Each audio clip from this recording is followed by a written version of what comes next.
We're back at it with another video today. Hope y'all like my shirt. Hit maxes and evade taxes, which I don't evade taxes. I just hit maxes, but the IRS is watching us. Today's video is going to be about 2025 Nationals for Strongman Corporation in Las Vegas, Nevada. It is September 12th through the 13th, so a 2-day show, weigh-in day before. We're about 4.5 weeks out right now, so we're getting very close. Right now, my goal is to compete at the 200-pound weight class. I'm about 220 right now, or the 198, 90 kilogram. I'm very confident I'll make it, but they did say if I don't make it, I can just bump up, which I actually originally qualified for the 231 class, and that's when I signed up for initially, but I was like, I want to go down the lighter one, so I think I will make it. Now, in terms of events for the show, first will be max overhead press off the blocks. Now, any kind of forms allowed, behind the neck, jerk. I've been seeing some really good numbers from the 231 class and 200 class on this, so I think we'll definitely see over 400 and 231. I think we will on the 200 class. And then the second event will be a deadlift medley. Now, this is an interesting setup. Actually, I'd never seen the setup before. I don't say never, but not very often. It's going to be a deadlift ladder. It's going to be 3 reps, 13 axle for 2 reps, and then a silver dollar for 1, a 15-inch silver dollar, and the silver dollar will be on a power bar. Now, the weights aren't too crazy until you get to the silver dollar, which I'm not the best lockout person, so I'm hoping it doesn't hit my weak points. I have not pulled on it yet. I've just been doing axles and deadlift bars, but this Friday I actually will be, so we'll see if I'm bad at that. Now, the deadlift bar is going to be 550 for 200 class. Axle will be 600, and the silver dollar will be 800. So pretty, first two I'm not really worried about. It's really silver dollar I am. And then the 105 class will be 585 deadlift bar, 645 axle, and then 850 silver dollar. So, I think I'll hit all 3 for either class, but, I think I will. We will see how I pull this Friday. And typically when I do lose weight, I don't lose my deadlift strength, which is awesome because I like being strong on deadlifts. But we'll see how it goes. I'm going to have to strap up on each one. My grip's not the best. So if someone can deadlift as much as me, but they can do it with their bare hands, it is a ladders, a time event. So they could beat me on it. We'll see when we get there. And I'm going to try that silver, but not all silver dollars feel the same. So hopefully it feels similar. Now, third event will be a hoist event. Now, this is a really cool event. I know y'all probably know arm over arm, where they got the rope and they pull and yank it back. This will be a hoist setup, so instead of you pulling like a sled or something, it's going to be up on a pulley system, and you're going to be pulling the weight into the air as you pull it down. The only thing I'm worried about with that, posterior chain's my stuff, and lately you'll be attached into a seat, so I'm not really worried about my lower back strength. I'm worried about my grip. I have fairly decent adaptability, so I'm hoping I'll be able to do it. In the past, arm over arms and rope events, I don't have the best, hand-eye coordination. I hate to say that because I played baseball, but I guess I don't. So I'm really hoping. I've been training a lot in terms of just getting used to grabbing the rope. I've done a lot of heavy stuff too. So I'm hoping that will correlate to a better showing at the contest. That's just day 1 right there. They said they hope to be done around noon, so we'll see. No, day 2. Now, first event is a circus dumbbell.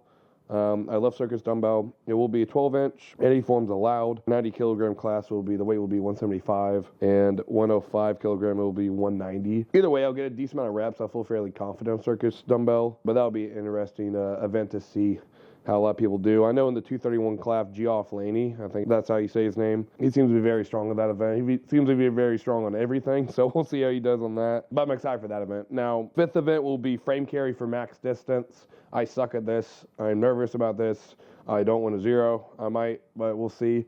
If I zero, it will really bring down my total points. I'm hoping I don't. I've really been training grip often, so I'm hoping I'm able to put up some points. Grip's not my best, and I'm training it. It's going to slowly get up, but that is where I lose points. Georgia had no grip event, which was awesome. I love Georgia's. They should do that every year. I hate grip events because I suck at them, obviously, but I've been training it fairly often, so hopefully it gets better. Now, men's 90 kilograms, 550. I think I won't zero that. We'll see. I'm not working with that weight yet, though.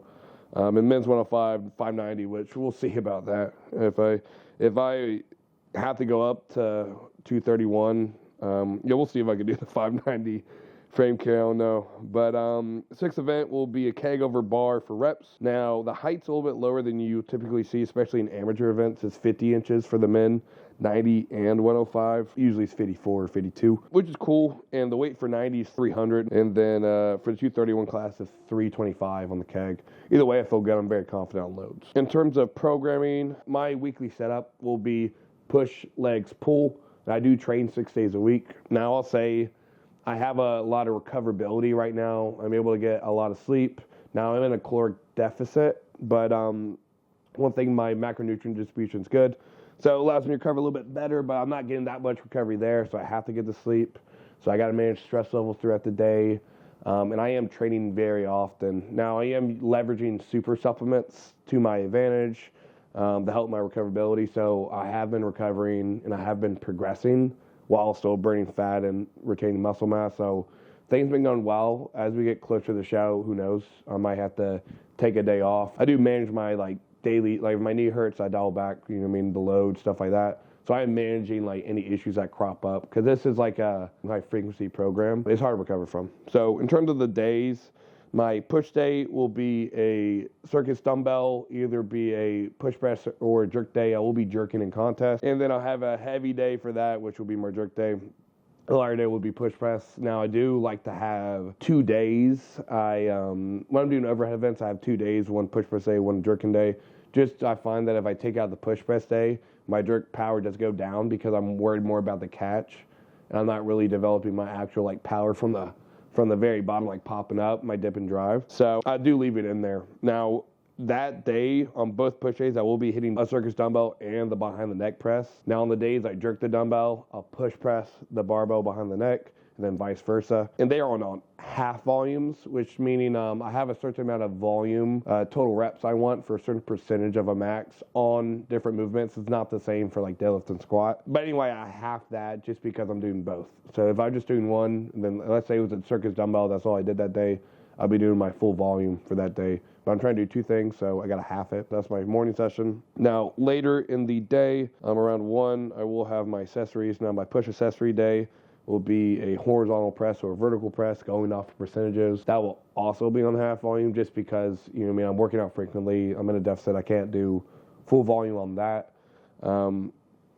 And the reason I add the horizontal press and the vertical press, I do like to work on my base patterns, even though I'm working on my sport-specific movements. I find when I take them out, I have more weak points in my strengths. So I like to keep them in year-round. And I wasn't always like that. I used to be really non-specific in the off-season, really specific when it was season time. But I find more issues crop up like that, more injuries. You do become very skillful, but I feel like if you manage recovery, I don't want to say do both at the same time because you got to give and take. You can fix your percentages. It doesn't have to be 100% skill work and no accessories. You can have mixtures. I do hit all my patterns. I do curls, I do lateral raises, I do rear delt flies on that day, shoulder pressing. I work on my calves actually on that day because when I'm doing push presses and jerks, I get a lot of calves in, so I try to leave it it just makes more sense the way I have it set up. Tib raises, leg raises, and then I'll do a little bit of cardio at the end. It's high endurance cardio, short spurts kind of thing. Now, my Tuesday day, that's my leg day. The events on this day does change. My first leg day, I will be doing some farmer, some hoist. In my second leg day, I will be doing deadlift and keg load. On my second back day, I do the farmer and hoist again. So those are on twice a week frequency. They're also on half volume. On that second leg session, I actually go to Madhouse Gym. They got the silver dollar set up in the keg. So I'm only doing those once a week, but the second leg day has those. So it's a little bit different depending on leg day A or leg day B. So leg day A, though, would be the farmer, and it would be the hoist. And then accessories that day, I'm either going to do an RDL or a front squat, just full hinge or full knee dominant pattern. Accessory-wise, I try to hit top end range of motion of the glutes. So this day is a single leg hip thrust, but on the front squat day, it would be the back extension, actually, which I like the horizontal one just because I'm really bad at locking out deadlifts, so it just makes more sense. Then this day I got hack squat, but the other day I'll have a single leg press with my foot really low and just really work on that knee tracking over the toe. And just really hitting, isolating each muscle group to make sure I got no weak points that I'm also developing. Because I am on a deficit, I don't want to lose tissue. I find when I do low frequency and too low volume, with volume over the week is what I mean by that, I do lose tissue when I'm in a deficit, which I don't want to do. I like having muscle, so I had to keep in those small patterns. You know, you don't really want to do super low volume in a deficit because super low volume, super low frequency, anything where you're like dialing back a ton, where you don't have enough of a stimulus to even retain the amount of muscle you have. If you do that in a deficit, likely you lose tissue, like it's high. When you're in a deficit, try to do it in phases where you can have like at least moderate volume to retain your muscle. You shouldn't do high volume or high frequency unless you're balancing your recovery well, like I am. Then the rest of that leg day, leg extension, leg curl, adduction, abduction, then I hit the assault bike and I hate it. And all these days you'll find a trend. Every day I do some form of intense cardio except for Sundays. And I'm able to recover. Like I said, it is all about recovery. So if you find your heart rate variability, which I use a Whoop to track, which I would track because that's a good measure of systemic fatigue, not localized fatigue like muscle soreness or anything like that, more of a systemic thing, more of a brain thing, central nervous system thing. This really helps managing your recovery. So if you find your HRV is going down, you're probably doing a little bit too much overall workload. My HRV has been going up, and I've been retaining muscle, losing fat, so I know I'm good to go. My Wednesday, I actually don't have any strength work. It's kind of like technically a rest day, even though I do back that day, and back isn't like easy. So I only have a PM session that day, and I do pull-ups, lat dominant movements, upper back dominant movements, rear delt, lower trap stuff, depending on what I'm doing, rear delt flight, biceps. I'll do a little bit of core work and then a little bit more of a same thing, a little bit more cardio. And that's just the format for the whole week. The only thing that differs is, like I said, the Friday when I go to Madhouse and I do the deadlifts. And the deadlifts I have to train. I do train the silver dollar every day, or I'm going to for the rest of this prep. And I will train the axle and the deadlift bar every day. They will just be really low volume. They won't be much at all, just more just touching the contest weight, just so I can, one thing, I'm good on all of them, but also just develop moving them faster. You know what I mean? I'm not really, deadlift's not really my weak points, and keg load isn't, and they're all on the same day. I'm fine doing those once a week. They're my strongest events. I'm more worried about the overhead pressing and the grip and the hoist, so I have more frequency put to that. Now, always do that. If you have a weak point in your body, in your performance, whether you're bodybuilder, strongman, powerlifter, you want to put more of your workload to that, So the biggest thing I don't say I'm dialing back on, but I'm not really pushing. It's a deadlift and keg load. But my accessories, twice a week on every muscle group, and all the other events are twice a week. So it's a lot of work, a lot of sessions. Now, my overall progression, everything, I just came off a intensification phase, and I just got into the peak now, where I'm starting to get into the peak. This is like a transitional phase. But I'll kind of talk about my percentages and how I do it to potentiate what I'm about to do. Because a lot of people are worried about what their body currently doing, but they're not worried about how does this set up my next phase I'm about to move into. And that even matters with volume too, because I know I'm on a high volume, or not high volume, high frequency. When I say high volume, I mean high workload over the week. That's what I mean by that. But that's not correct though, so that's wrong. But high workload over the week, but I know I'm going to transition the lower workload as I get closer to the show. So, there's a reason for everything. And so I went through intensification where I kind of started off with a little bit more volume, because this is more volume or more workload than I'm used to. So I started off with that. I kept it pretty light, let my body get adjusted to it. For Georgia's prep, I was training 4 days a week, 1 session a day. It was a very different prep. It was very heavy, not I did do accessories, but it wasn't very hard or very much. It was more for maintenance, and I was in a steep caloric surplus, so I didn't really lose any tissue. The food really helped me retain tissue, even though I wasn't doing much work on the smaller muscle groups. But my body was so used to this lower workload. So coming back, I had to do a little bit of a transitional phase. Now, most transitional phases take me 2 weeks. That's what I had planned, but I kind of pressed the gas too fast on week 2, and I tore my calf. It was very quick rehab, about 2 weeks, even a little bit less than 2 weeks, so it was cool. Used a lot of peptides like BBC 157 and TB, so it helped it heal very quickly. But got on this more frequent split, had that injury crop up, which is something, I knew the likelihood of injury goes up when you do more workload. So I did that. That happened. I knew I had to go a little bit lighter. I still kept the same frequency. I just dialed back. I really couldn't use my calf for a couple of weeks. And then that gave me a couple more weeks to get used to the amount of workload I was doing. Now my body was used to it. I can move more into the actual intensification phase. You could say this accumulation. It was more just me setting up my intensification phase, because if I just went right into intensification, I tore my calf week 2. Imagine if I did that week 1, it could have been way worse. 4 weeks getting ready for it. Then I actually started bumping up the weights and everything, and total workload did go up. Now, typically over a prep, when it comes for strength and performance, you want to see your total workload go down so you can peak properly for the show. I went another route, so I was going for more development of my qualities, if that makes sense. Development of like my base strengths and everything. And that's just what I went for the show. It works for some. It's been working for me very well. I've been developing a really good pace, but you have to balance recoverability, you know what I mean? So I started increasing the weights, and I'm still recovering. I'm about right here. But yeah, so right now, in terms of the percentage that I'm up to right now, I just got through my 85% week, which is the give or take. But now I'm up to 90%. Now, that's a pretty high percentage, but that will be wrapping up the end of my intensification. Right now, it's transitional week, so I'm at 90%. Next week, so right now I'm right here. Now, next week, I'm going to have a little bit heavier work, but I'm also going to back that up with back downs that would be lighter and similar to contest weights on the events that I'm already training heavier than contest weight. So that would be like the dumbbell. I've already been doing some heavy stuff on the deadlift, heavier than I would do, especially on the deadlift bar and axle, because I haven't touched the silver dollar. And then I'm supposed to be doing heavier stuff this week on the keg load. So I will continue to be doing heavier stuff. I will have my back downs.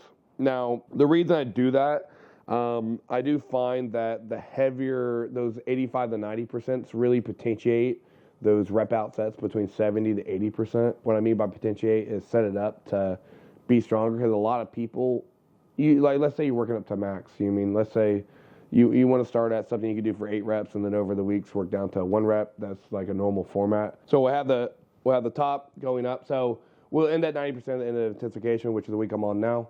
And then we'll bump up to 92 to 95%, depending on the movement and how I'm feeling. If I feel like there's a likelihood of injury, I will not go up to that percentage, but I will do at least a heavy single just to get my brain more used to the weight. And then I'll have my back downs a little bit closer to contest weight. For events I'm going heavier, like the circus dumbbell, it will make the weight feel actually lighter. And what I find, so I'll have 95%. I'll have contest weight for like the circus dumbbell, things like 7% of my max, something like that. So I'll do like 2 sets, 3 sets at 7% of the max for however many reps on the side. The next week, I'll actually dial back on the volume and then do a little bit heavier than contest weight, if I can. You know what I mean? The deadlift I probably won't, just because it's pretty heavy already.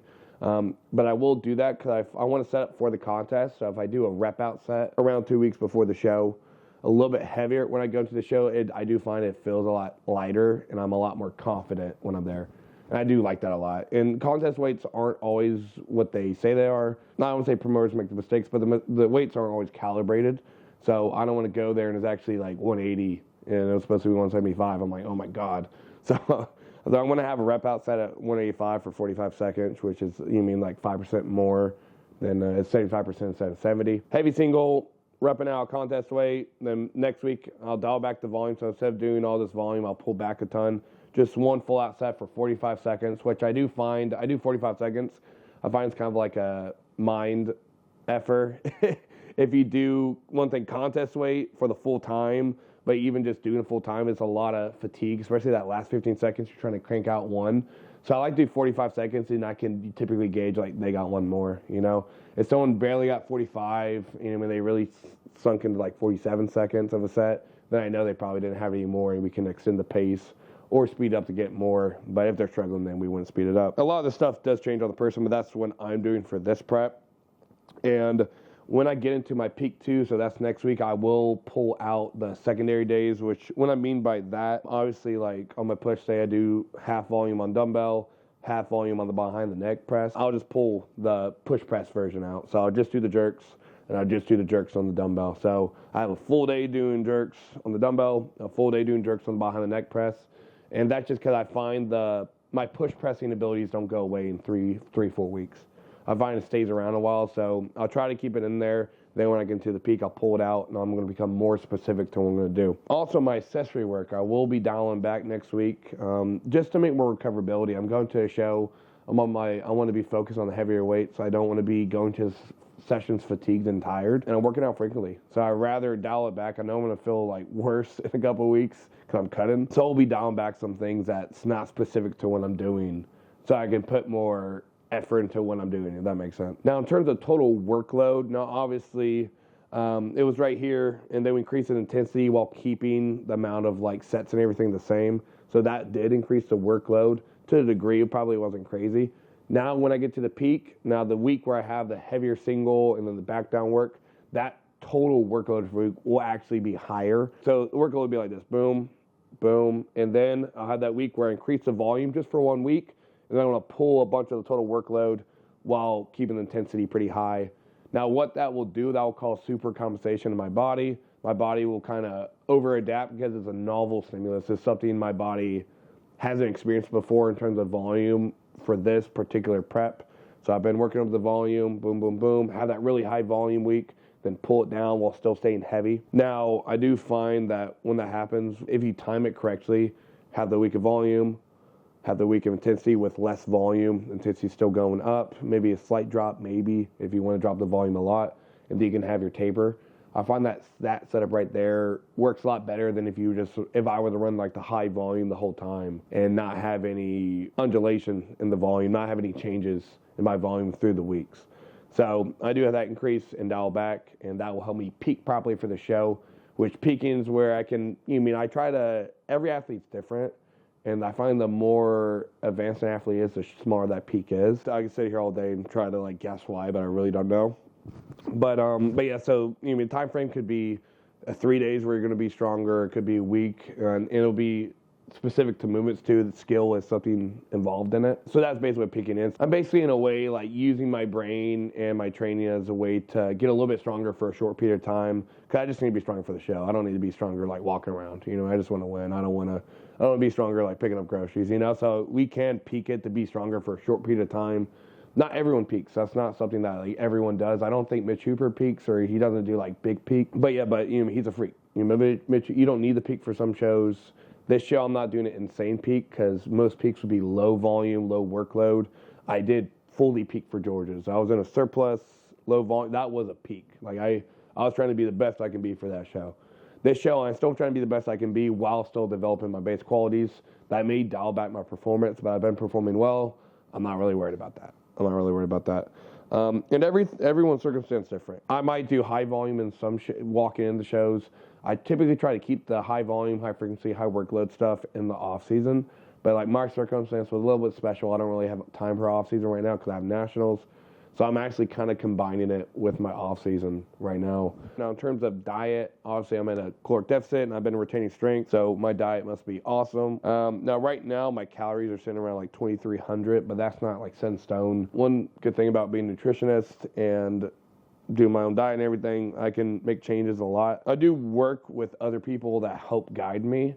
But I'm not dumb. I know sources of vitamin A. I know sources of vitamin E. If I don't eat sunflower seeds from my vitamin E source, I can eat shrimp if I want, as long as my cholesterol for the day is okay. That does help me stay compliant to the diet. Protein, 280 a day. Like I said, it does go up and down, and then my fat's around 35 a day. I would not do that typically, but I'm on many things that will help with hormones, because that's the biggest concern with the low fat.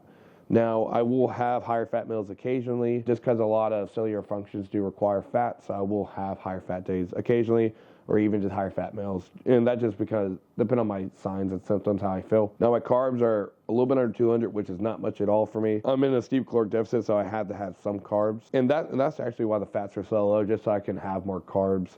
And I've been retaining strength real well. Now, if I do find I start losing strength in the next couple of weeks, I will raise my fats up. I'm just going to guess that it's something going on cellular that requires fats. And if I raise it up for a couple of days and I feel better, I know it's that.